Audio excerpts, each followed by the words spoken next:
आंवली एकादशी पे क्यों की जाती है आंवले के पेड़ की पूजा।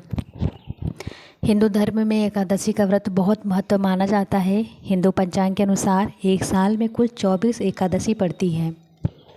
फाल्गुन मास में आने वाली एकादशी को आंवलकी एकादशी कहा जाता है। वर्ष 2026 में यह व्रत 27 फरवरी को शुक्रवार को रखा जाएगा।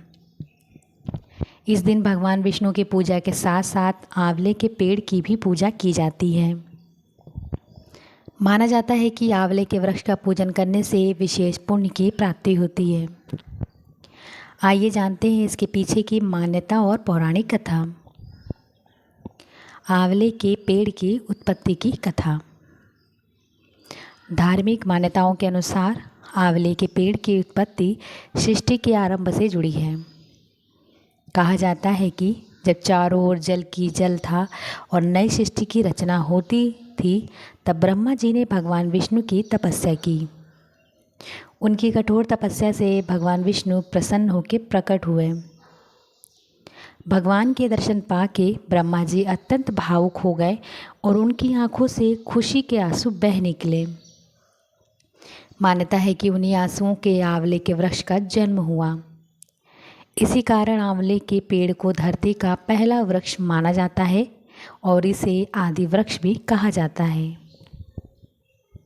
एक दूसरी कथा के अनुसार समुद्र मंथन के समय जो अमृत निकला था, उसकी कुछ बूंदें धरती पर गिरी थी।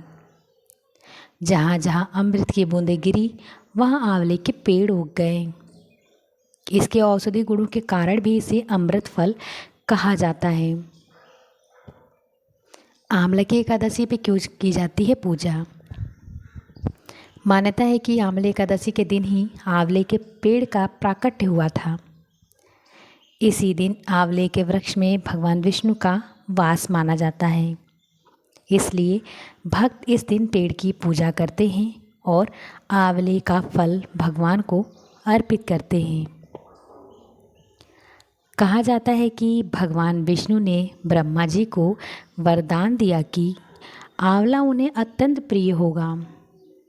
जो व्यक्ति श्रद्धा से आंवले के पेड़ की पूजा करेगा और उसका फल अर्पित करेगा, उसके पाप नष्ट होंगे और जीवन की परेशानियां दूर होंगी।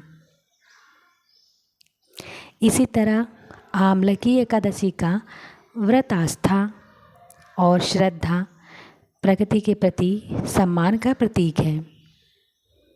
इस दिन व्रत रख के और आंवले के पेड़ की पूजा कर भगवान विष्णु का आशीर्वाद प्राप्त करने की कामना करते हैं।